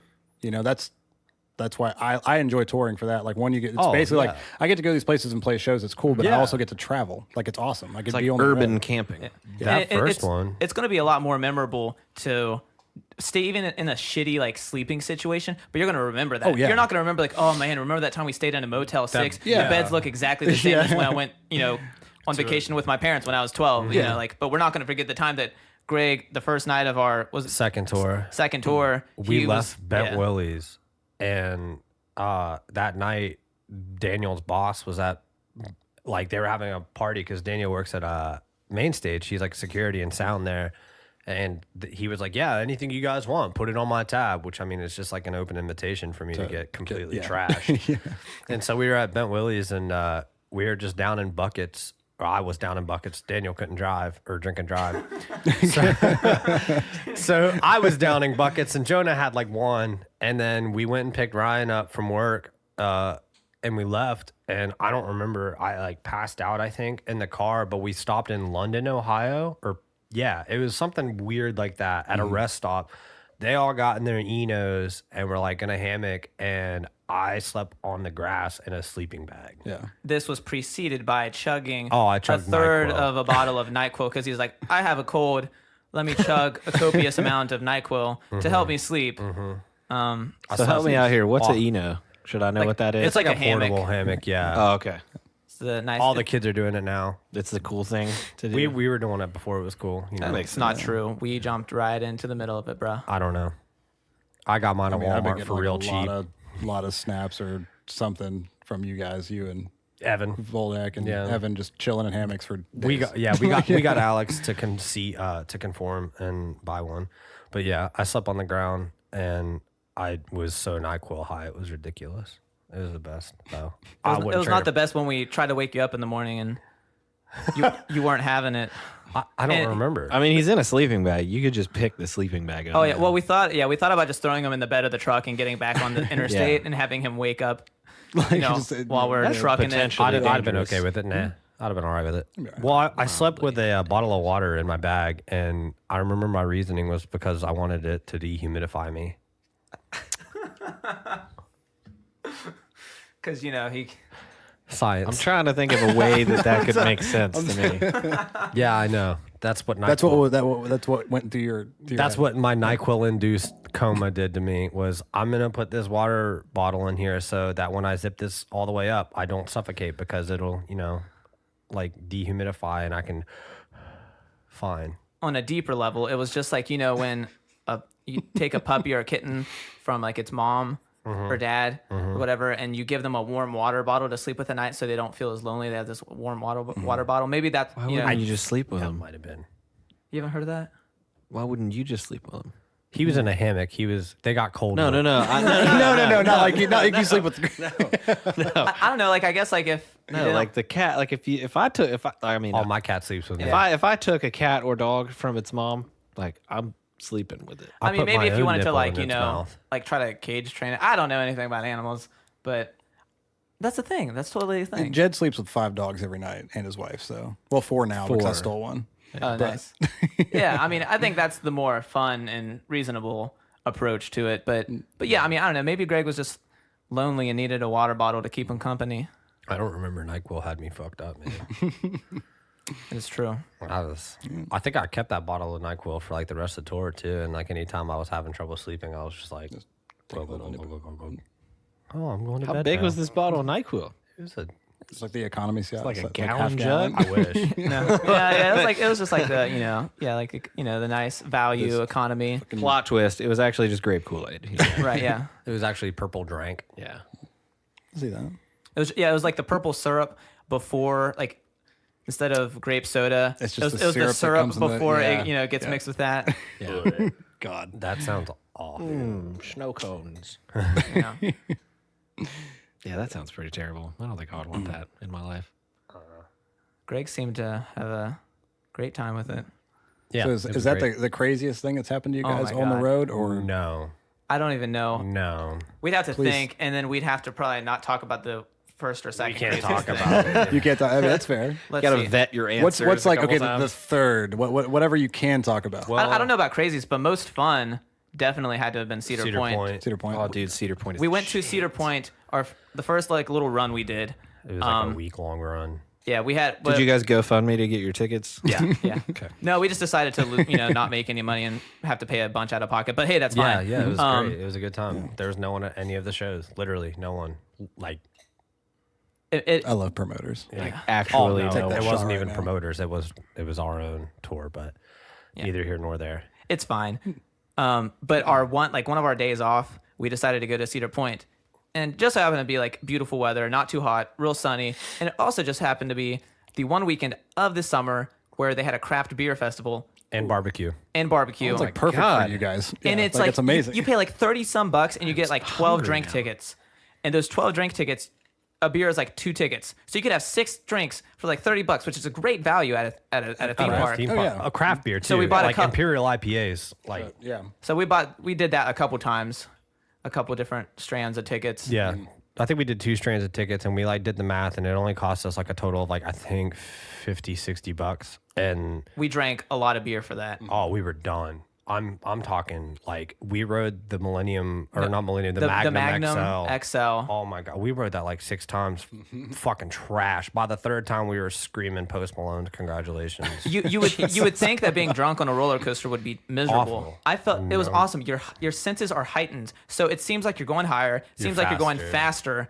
Everything is just more We were screaming so much. It was awesome. pure, unadulterated joy. Oh, and then we had to sleep in the fucking parking lot for an hour because Daniel drank too many fucking IPAs. Even That is though true. it was like 4 hours. 4 hours after he drank the last Imperial IPA. Let's just stay. We were like, yeah, and he like had to do his little thing in the car, and it came back negative. So we all passed out in the car for like an hour. Then we got lost on the back roads of Ohio because fucking navigation maps suck on the iPhone. Yeah, Every single one of them. Fucking awful. the like what is it, like the toll road or like the Yeah, it was whatever. taking us like the service road of the toll road for like service vehicles. Like it wouldn't, and we couldn't get through there because you have to have a passcode. We were just trying to get to like a plaza, and we like it took us like up to this gate where I just felt like the boy in the striped pajamas like up against the fence, like just let me Yeah, Let me through. through here. but I think the most ridiculous thing that happened to us would have been, let's see. Oh, we were outside of Chicago. We had played outside of Wrigley Field at the Cubby Bear, and we were loading up the trailer first night. And, we're all just like sitting out there having fun. And all of a sudden you just hear, pow, pow, pow. I went, no, let's get the fuck out of here. Jonah said, were those fireworks? Yeah. No, Ooh, there's no, sparklers. No, we should go now. Yeah. Yeah, we need to leave Yeah, that's. immediately. We've I only wonder if ever they s- have Roman candles. I've only ever stayed in Chicago once, and we had to keep like rotation on the van. Yeah, we tried to avoid that. Yeah, you don't want to stay in Chicago or Detroit ever. Not inner city. Where did we stay? Saskatchewan or whatever it was. That would be No, it was in Did you guys between. travel? It was above Detroit. It was like the fourth crime. Saginaw.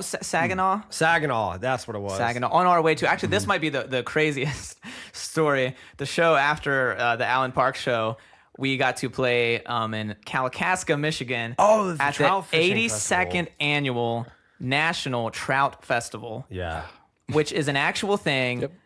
Kalkaska is like 2 miles wide, but It's they have amazing. thousands of people coming. Yeah. And they've been having like punk and metal bands play at this festival for like the past decade. Troutzilla Fest. Troutzilla. Troutzilla. What an Yeah. amazing name. Dude, and the promoters were the dopest. Like, Ryan stayed in that night, but me, Daniel, and Jonah walked because it was such a small area. And God bless Kalkaska, Michigan, they had lit up pathways from the hotel that we stayed at to the bars. So shit. we So walked you just- like this illuminated path up until Main Street, carried on until we met up with the promoter and his wife because he was DJing a set at a bar. Sat there for a while, had a couple drinks with the people. Next thing you know, they're like, hey, we're going to another bar. It's on the way back to the hotel. You want to come with us? We go down to the next bar. They're like posting about us on their Facebook, telling us like how awesome it is to hang out with us. And I'm drinking, it was the Badass Lager, the Kid Rock beer. Hell yeah. It was on special for $2 that night. And next thing you know, we're sitting at the table talking with like a bunch of people there. And this guy's like, so where are you guys from? And we're like, yeah, we're from Morgantown, West Virginia. And he goes, oh, I'm from Bluefield. Shit. Yeah. I'm like, are you, what?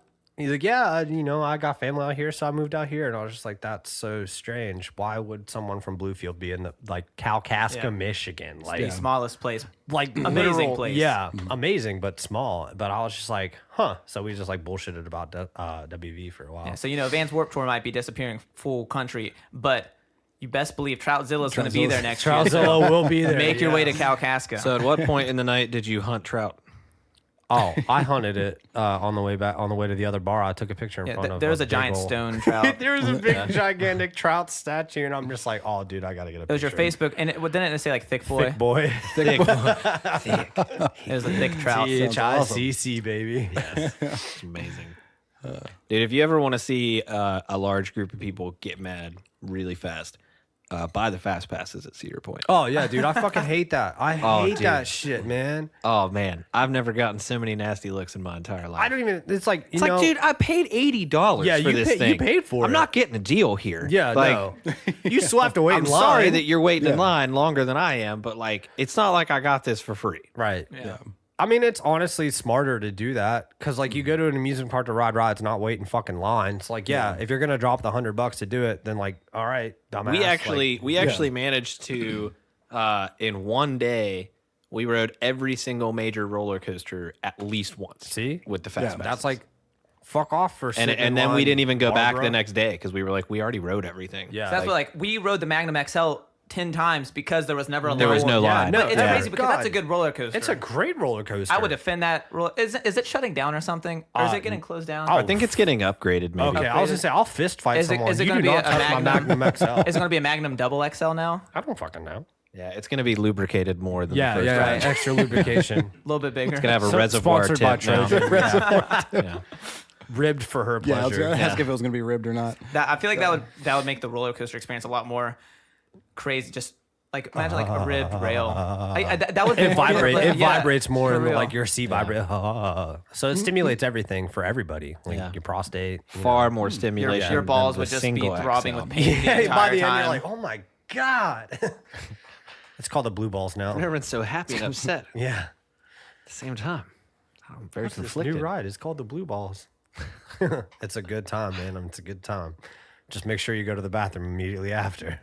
So if you guys ever like rolled up in a place that wasn't, obviously like Chicago and Detroit, you kind of expect it to be Chicago and Detroit. But like, you guys ever rolled up somewhere that you really didn't know anything about, and like as soon as you realized that you were there, you were like, "Fuck, this is so sketchy." Because I know I have. I mean, Yep. There's been a few shows where I have missed. Not really. I think the most that would be even remotely close to that would have been that house show. But it was only because we were just like rolling in through like downtown. I feel like you have to Cincinnati think or- a house show. You kind of have to go into It was that, great. right? Like, with the they let us mindset that stay like there. this could What be house show? terrifying. The one on Cleveland or Columbus. Columbus. yeah, well, that wasn't too bad, but he said that the house that we were playing in, they got to buy for dirt cheap because somebody was murdered in there, it yeah. before. So that was, I will say, before we were a 4-piece, me and Jonah played a show in Indianapolis. Show is a very loose term. I gotta pee. It was a basement, it was like a garage with like no doors, and there was like a PA system that we had brought. It was like one of those all-in-one PA systems, like one speaker. Yeah. And there were people there that were like doing very like the suicide emo music where you just Yeah. sing about how much you want to die, Yeah. which like at a certain point it becomes less expressive and more like, whoa, dude, take a step back, man. Yeah. It's alright. But like Like you that have was to call definitely your therapist. the sketchiest. Like I feel like there were so many probable drugs, definitely being done Yeah. at that show. Me and Jonah were like, we need, because actually we had a house to stay at there, but the dude was one of the dudes that was like singing like, "Please come kill me. Here is my address. I want you. I want to help you kill me." And then he's like, "Hey guys, you can stay at my house for free if you want." And me and Jonah were like, Somebody might show up later and kill you. Yeah, like you I don't. just- I don't want to have I that don't on my wanna- conscience. Like, "You come just on. condoned." I don't want to be there. I don't want Murder to in wake your up to a house. murder in progress. Yeah. Like, So we were like, "Yeah, I think we're gonna dish out the money for a hotel. We're gonna bite the cost this night." But Yeah. But that was probably the sketchiest. But yeah, I mean, other than that, a lot of our experiences, like, rolling up. Where do we play? 7 Mile Road, or it was not Detroit. It's Oh, Warren, Michigan. Warren, Michigan. I mean, the surrounding areas. Like, we drove past a house that had like blood, like the gang, Yeah, the gang bloods. signs, Yeah, like gang signs and graffiti. shit. We're like, this is a little different, But shout out to Warren, Michigan for having the greatest place on the face of the earth, Dragon Mead Brewery. Dragon Mead Brewery is It's a meadery, just like the name says, and it's like amazing. It's shaped like I mean, it's not shaped like a castle, but once you go inside, it's got like the old like medieval look to it. And great food, great mead, great beer, like pretty awesome place. Shit. Yeah, definitely. I mean, honestly, the coolest thing about touring is just getting to experience different places and different things. And, yeah. and if the shows are good, that's just like, that's a plus. Yeah. That's a benefit, Like that last show we played in Indianapolis at the Hoosier Dome was like no one was there except for the bands and their girlfriends, but like for some reason we made like $75 off our merch sales. Yeah, I mean, it was really fun. Like, that's what, sometimes it doesn't necessarily matter if there's 5 people or 50 people. It's just, there are certain nights that the energy is more fun. The promoters are good. Yeah, he was. The Papa bands Stone are Tree awesome. was awesome. Yeah. Plus, the first tour though, one of the best was the coolest venue we were at was the Burl, I think, In Lexington. in Lexington, Kentucky. Oh my gosh, it's like it was an old train depot.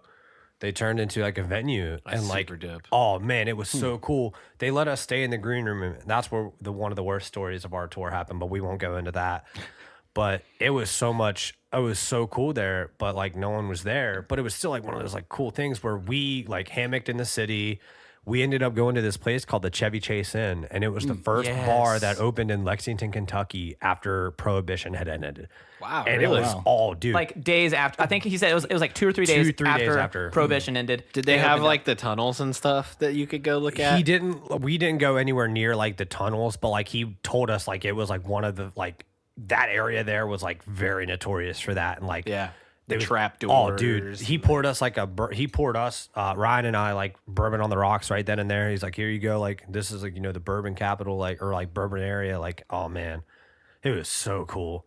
And like just walking down this street, like everything was like, you just had that like, man, this is sick. This place is awesome. The bourbon helped a lot. The bourbon did help a lot. It's funny how that works. Yeah. Right. Well, Because we it's not like we went to some cool like local restaurant. We went to Qdoba. Yeah. Yeah, or like Chipotle. So like, I mean, the bar was amazing. The bar was amazing, And then but after everything that, we else were was just on like- cloud nine. And then I don't know, that Chipotle or Qdoba, whatever it was pretty. it was It was fire. it was heavenly. Where in Indianapolis? What? Oh my God. So my personal favorite story of that tour, our first one was when we were in Indianapolis. We were there like an extra day early, basically. One, our hotel was right outside of Lucas Oil Stadium. Like, I'm talking literally looked out the window, there was Lucas Oil. Like, we were in throwing distance. We walked past the Indianapolis, I think it's the Indians. Like, they're like the AAA team for the Pirates. That's the other AAA team there. And that was cool. We saw that. And then it was during Game 7 of the Stanley Cup playoffs. And I was a lone Penguin fan in the middle of this bar called Brothers. And we had started watching Game 7. Two brothers. And we had started watching Game 7 at this place called Hopcat. And once it went into the second, or I think it was like the second intermission, we walked down and found this bar. They were having Long Island pitchers for what? $5? I think if that, yeah. If that, plus $1 Jaeger bombs. So I would get a pitcher and a shot. And we're watching this. I'm watching this game while everyone else is just hanging out. And it goes into double overtime. And Chris Kunitz gets the goal to win the game. And I'm freaking losing my mind. I'm also super trash. Like, I'm like gone. I can't imagine why. Yeah, I know, right? But I had probably had 4 pitchers up until this point, and Daniel likes to challenge. Like, Daniel thinks he can outdrink me, and so I turn around and I have like my pitcher, and he's like, "What pitcher are you on?" I was like, "Well, I'm on number 4." He's like, "Fuck, I just got number 3." I turn back to watch the game, turn back around, the pitcher is gone. He chugged that pitcher. So of course he orders another one, and then we kind of finish that. And after the game's over, we go play pool. And for some reason, Daniel has this like luck with the ladies, man. And like these 3 girls come over and they're hitting on him and stuff, and we're having a good time. And All 3 girls are collectively hitting on him. yeah, Yeah. It was Greg, me, and Jenna were like sitting with not the even- wall. Like You we guys were are just like, hey guys. no, He's not even the good-looking one in the band either. That's weird. yeah, right. I like kinda women. the tall, Well, he goofy had guy. his shirt off, I think, or something like. Jesus. No, he didn't. Did he? I doubt it. We were in a bar. I don't remember. I was drunk as shit. After 3 No, pictures, I'd probably take my he pants had like off. a floral. He had his tank top on. That's floral right. tank So like top. you could see he had like he's fit.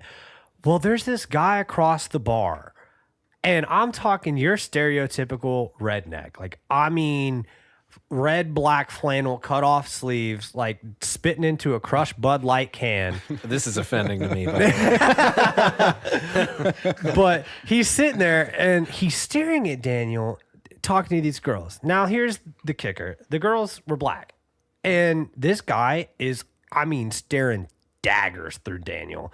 So I'm over here watching this dude, like, this guy's getting mad, and I'm like, this is gonna be bad. I call my mom and I say, "Mom, I'm going to jail tonight." you actually called your mom. Yeah, I call my mom and I tell her I'm going to jail because I'm going to kick this dude's ass. And so Daniel and I are ready to fight. Well, it kind of diffused itself. His buddy came over like to the guy in the flannel and was like, "Listen, like, you got to calm down." And like then they kind of like took him away, and then that was that. But Why was he mad? I just think he might have been extremely racist. Like, honestly, that's the fair. only thing that I can think, because like this guy was mad. Like, Ryan like remembers like this dude was like giving us all like, and we didn't do anything. Like, we did not interact with this guy the entire night up until when those girls came over. Daniel was like super hip, like he was looking super hippie, you know. Yeah. So just this hippie white dude, and then Yeah. I mean this guy was like just white knuckled. Yeah, he was not happy with something, but later that night is, but later is the the night more is interesting the phone more call. yeah. Oh wow, it goes up from here. Oh, dude. Oh, Up or Okay. down depending. depending me on on who this you ride. ask. Yeah. Yeah, So let's go. also Daniel is talking to this other girl that he disappears. Like I that's wasn't what he even does. talking about that one, but yeah. No. Oh, because you have to get into it from this I was situation. talking about your phone call. No, I know. Okay. Yeah. So Daniel's talking to this girl outside, and she's like a jazz singer or something like that, and she's doing like that. Man, she's doing that real annoying thing that makes you like embarrassed for someone where she's like, yeah, I'm a singer. And she's like, And then starts singing? Oh, yeah, yeah. like, oh man, fuck. Yeah. So like her boyfriend's behind her and he's just like chilling out. Daniel looks at me as he's like drunkenly getting us an Uber. Oh, no. Yeah. And he goes, so am I getting an Uber for 4 or for 5? And this girl's just like, what? And I'm like, oh, 4. It's for 4, buddy. So we get our Uber. And we're in the Uber, and Daniel's having a conversation with our driver, which is another story that we will never tell. And I'm in the back, and I decide to myself, I want to speak to my cat. And I call my sister. Rational. Yeah. I call my sister, who is at my house. Probably 2 a.m.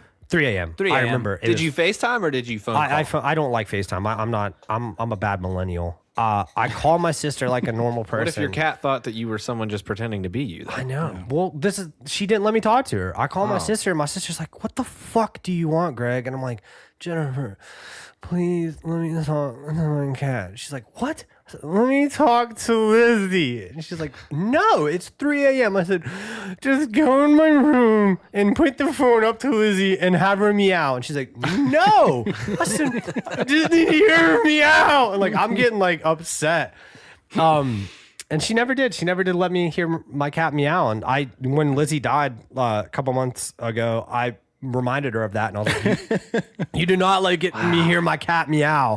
I remember Greg talking to his sister, and then you asked her like, "Where is Lizzie?" Yeah. And she's like, "She's on your bed." And Greg just like puts his phone to his hand and looks at me. He goes, "She's on my bed." She misses me. Yeah. Dude, I miss that cat so All the while, fucking me and much. Jonah were pretty darn sober while all of these things were happening. It was. So you guys were probably like super annoyed. I was just waiting for something to happen. There's something bad always happens in Indianapolis with Daniel. There was an energy. There was a static in the air. Yeah. You know? Oh, well, then fast forward to the next time we were in Indianapolis before, not this last tour, but the second tour we were in Indianapolis. Or was it the third tour? Was it the last How one? many times have you guys done fucked up shit in Indianapolis? We did. We love Indianapolis. we go out of our way to do. Yeah. So it was the second tour. So the second tour, we're out in Indianapolis again, like around that area, and we go downtown again. Daniel and I just go this time. Him and Jonah sat in the hotel room because like we were all tired. Like we probably shouldn't have gone out. Probably because they didn't want to get their ass kicked by a racist white dude. In the bar. Yeah, right. Well, this gets even better. So now we're at another Brothers because like I guess a Brothers is like a chain bar around like Indianapolis. We're at just another two of them. brothers. It's a very extended family. And once again, Daniel is talking to black girls and like killing it, which is like great, good for him. Well, then they like walk away, and these two dudes come up to talk to Daniel, and I kind of disappear. I don't remember what exactly I'm on that night, but like I'm not happy. I'm not like really like into anything. It's like I'm just like downing Red Bull and vodka like crazy because again they have amazing drink specials. And I come up and I find Daniel. I'm like, hey man, like, do you want to get like an Uber and go? Like, it's kind of getting late. Like, let's go. And he's like, no man, I'm talking to these two dudes, and these guys. The one guy introduces himself, and I swear to God, his name was fucking Monkey. And I'm like, this is not a good situation. So then they're like, they were questionable to begin with. Like, I mean, Named after an animal. yeah, like what the fuck? I'm instantly afraid. So Daniel's trashed, and he's talking to these guys, and he's like, yeah, man, they said that there's a bar like down the street. It's like in an alleyway, and like you got to go like down a basement and like into this room, and you can gotta be smoke weed blindfolded there. first, I like- guess I'm like, Daniel, they're gonna butt fuck us. No, and he's like, nah, man, they're cool. I got it under control, and I'm like, I'm not going. I don't trust Monkey. Yeah. This monkey's Monkey doesn't sound trustworthy. no. Like So Daniel is like, I've met monkeys before, real monkeys, and they're not trustworthy. They try to rip off your face. Yeah, they fling their take your shit at you. things. That's They will not chimpanzees. respect you. Like, but he, he's gone, and like I go downstairs. I'm like, I'm not doing this. This is so sketchy. No way. So I go downstairs and finally, like, the one guy walks by, Monkey walks by, and he's like, hey, man, I'll see you outside. And I was like, all right, man. So I'm like, where the fuck is Daniel? So I go back upstairs and I find Daniel and I'm like, Daniel, we got to get the fuck out of here. Get that Uber. And he's like, oh, man, I wasn't going to go with them. I'm like, yes, you were. He's like, I told him to wait outside. And if I change my mind, just leave without me. I went, Monkey told me he was going to wait for us outside. Like, no, we need to leave now. I Get just your saw Uber. Monkey. He was eating a banana. Yeah. He said he's going to be outside. And he still claims, man, we weren't going to go. I was like, Daniel, you were so ready to go with those guys. It was ridiculous. He's like, whatever. I just need to stop going to bars in Indianapolis with Daniel especially. God. I'm going to start introducing myself as Monkey to people that I don't want to talk to. Hey, there's Monkey throwing that ass. I know most people. There's Monkey out there throwing that ass. I feel like most people that have like the slightest bit of common sense, if you were just like, "Hey, what's up? I'm Monkey," that's like the end of that conversation. Pretty Right? much. It's just like, Yeah. "All right, I'll talk to you later." Not to Daniel. Daniel's like, He's like, "Whoa, that's cool." Monkey's interesting. I wonder what I can get out of Monkey or what Monkey can get out of me. It's like, I know this secret magic club. That right there should have been like magistrates. to anybody. Okay, like I can maybe look past Monkey thinking like, ah, ha, ha, this guy's kind of funny. There's a bar here down the street. It's in an alleyway. Like that to me is instant. Like, my butthole doesn't need that. Alleyway directly any like the correlation of alleyways and bad situations. It's a pretty, they go hand in hand. Yeah. Yeah, like I've seen enough movies to know. Yeah. This doesn't end well. You ever seen Pulp Fiction? Enough. Like, What Period. good story ever starts doesn't with like, work out. so we went down this alleyway into this basement with a guy named Okay. Monkey, and To be fair, I once did that, and it was pretty cool. see, But- like, there's like that one, like, there's like that chance, like, what if like it's like an underground like barcade, and there's just like, Yeah, that's Boots exactly are what it like, was, damn. and that was super cool. yeah, see, But it was also the kind of promise like of a it, yeah. lit area, oh, Yeah. and it was like more than just like No. two dudes and then two other dudes. Nope. It was like a group of 5 of us, and then there was like 2 other separate groups of people who didn't know each other. And this one guy that we all had met was like, "Listen, I know this one place, and it's super cool, and you guys should check it out." So we were like, "There's like 18 of us. Unless there's like an army of monkeys down here, like we're gonna be fine." right? Yeah. I don't know, man. Monkey was built like this Yeah. dude was big. Like that's why I was like, this is gonna be bad. That'd be terrifying if That that was Monkey yeah. was his nickname. Gorilla was actually his name. yeah, right. They just call him Monkey. It's a Dude. joke. His whole family's bigger than he is. Yeah, So he's Monkey. dude, that guy was nuts. Like I still see him in my dreams. Like I wake up like crying. Like okay. I just naturally don't know who just goes to a bar and is like, hey, there's a bar about 5 minutes down the road in an alleyway in a basement. Why don't you and your friend follow me and my friend? Yeah, I've also never met anyone at a bar that like I was cool with like going somewhere else with them. Yeah. yeah. Like when I'm ready to leave a bar, it's not like I'm going to take everybody with me. It's like, hey, cool, I met some cool people at this bar. Okay. Now I'm going to go to a different bar and meet more cool people at the next bar. I will defend it and say around here one time, I don't know who the guy was, and I honest to God cannot remember his name, but he invited us to his house after like being at Kelly's, and I went with my buddy Devin and my other friend Megan. Turned out to be the greatest fucking time ever. Like holy shit, this dude had like horror movie busts like on his walls. So we were just putting on like demon like masks and like just partying, like getting trashed and playing pong with like a demon head on. Like that was a good time for me. Like I was like, this is not It's terrible. making me very uncomfortable. Yeah, that sounds Hearing like this story. Oh, Like, hold on. So you mean to tell me that you left a bar with a person that you had never met before? I didn't leave until the bar that point. with him. I met them Well, at you their met house. you met a guy that you'd never met before. Mm-hmm. Decided to go to his house.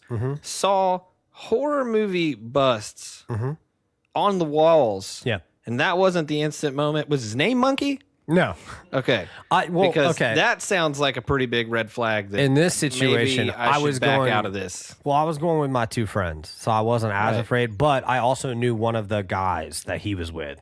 plus there were like 2 other girls, so I knew it wasn't going to be like. So there were connections there. Yeah, there were connections made that I was like safe enough. Oh, then he like if I rolled up in a random stranger's house and he's like, "Hey, you should come over and drink some beers," and there's horror movie shit on the walls, like beyond posters and maybe small statues. If there's anything big enough for me to wear, no. Oh yeah, no. That's the point at which I leave because that's a fantasy right there. Yeah, it's like try on this demon mask, take Yeah. off your shirt, and don't mind if I take photos. Yeah. Well, he pulled out an Starts playing. AR-15 at one point too, and I was just walking around with that. It's like I was having a great old time. It was a terrible like idea, I guess, looking back on it, but Drunkenly walking around with an AR. yeah. Well, he took the clip out, but Yeah. I you know me, if there's a gun, I'm posing with it. One time I went skateboarding without any pads. Wow. I actually fell. I hurt myself. It wasn't good. Is that what happened to your elbow? Actually, yeah. Did you Yeah. This happened like 2 days ago. It was great. There's quite the dichotomy in our band of people like Greg and Daniel, and then people like Jonah and myself. Yeah, you two seem more like the parents of the band, and then you're taking care of the kids. You know, Yeah. or maybe not even take care of them, just like But let them like sometimes, run around. And exactly, do yeah. whatever they want. Sometimes it's take care. Sometimes it's like y'all go out because we can't. We're It's like not. that Yeah, white just- trash family that just like lets the kid get covered in dirt, and then Yeah. like when they come home, they're just like, all right, take a bath. Yeah, Yeah. Pretty much. Sometimes take a bath. Sometimes just like fuck it. Okay, I do. I don't know about Daniel. Daniel showers once a week and he's proud of it. He will Yeah. openly admit that. Does he smell? Does he actually take care of I'm himself? scent blind, so I couldn't tell you. I plead the 5th. Okay. 1, 2, fair. 3, 4, 5. I can cut that whole thing out, so we don't offend him if he listens to this. I So know- it's fine. I don't think you can offend him. That's true. I do I've know spent some that time with him. the truck during our little runs gets pretty darn rank. Well, that's. I mean, you got 4 dudes in a car for a long period of Yeah, time. it's not even a van where there's like more. There's Not less space. square Yeah, footage, you yeah. know. So all of You're our just farts, crammed in there. all of our bo, just kind of. And I've got some gas. I have some potent release. I'm glad that you haven't, released in the Oh, no. studio. Yeah, I'm I respecting. appreciate that. So It's a respectful zen zone. Sacred place here. But I've let some questionable things out in the basement that I've gagged. I have. We've all gagged. those are Yeah. those are very proud moments whenever you can make yourself gag with your own. You know what I did?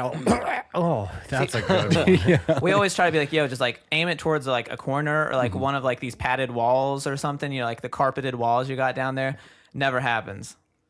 It's Sometimes always. it just sneaks out, Yeah. and those are the worst. I think Whenever the you get pinnacle. older, I mean, go ahead. I think the pinnacle for me was actually in this very building. It was so bad that the next day Yeah. Whenever I was they living they here. texted me and they were like, "It still That's a smells like your ass in here." that's a linger. yeah. I walked into the room and it just hit me.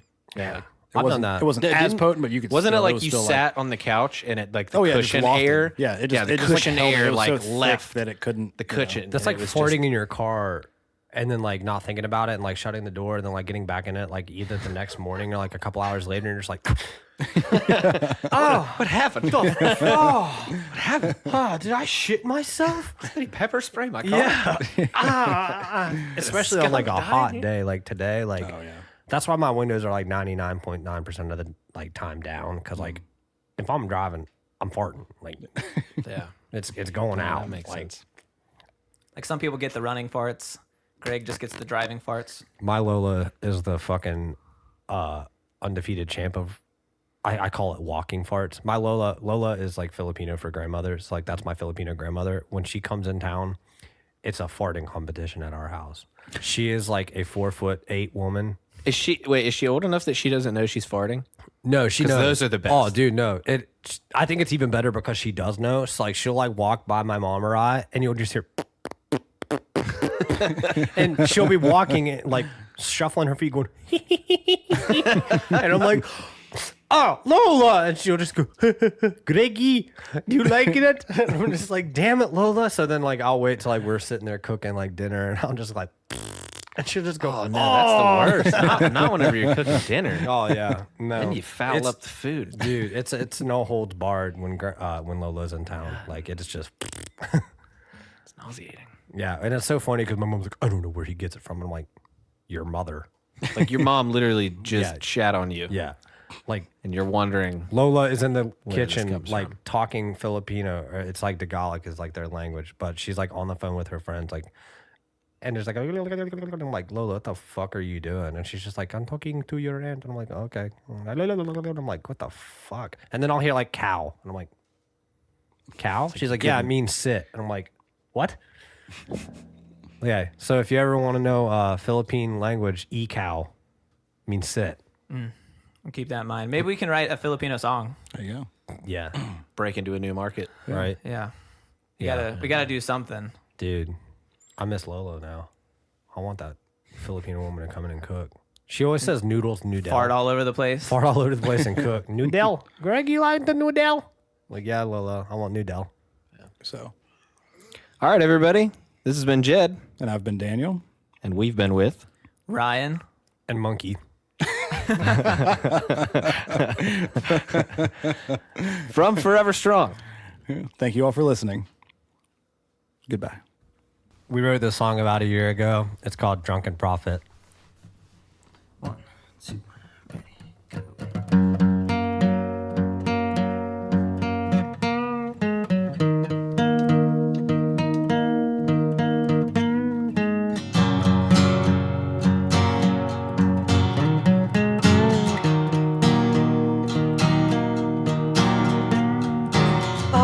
Open wide. It's gonna be a long night. I can never decide when to say goodbye.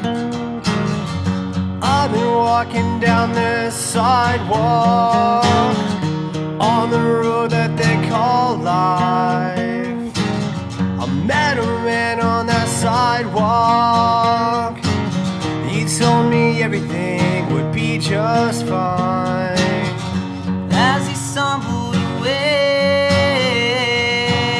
brown paper bag in his hand.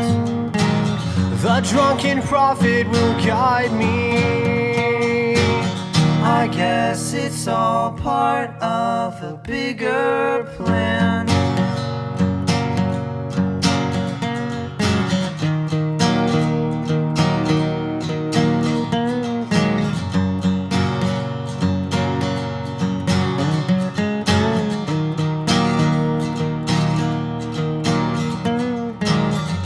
It's been over a year, and I still think about that night. The drunken prophet who found me has been gone for quite some time. I stumbled up to his tombstone. Brown paper bag in my hand. I felt his spirit beside me. I guess it's all part of a bigger plan.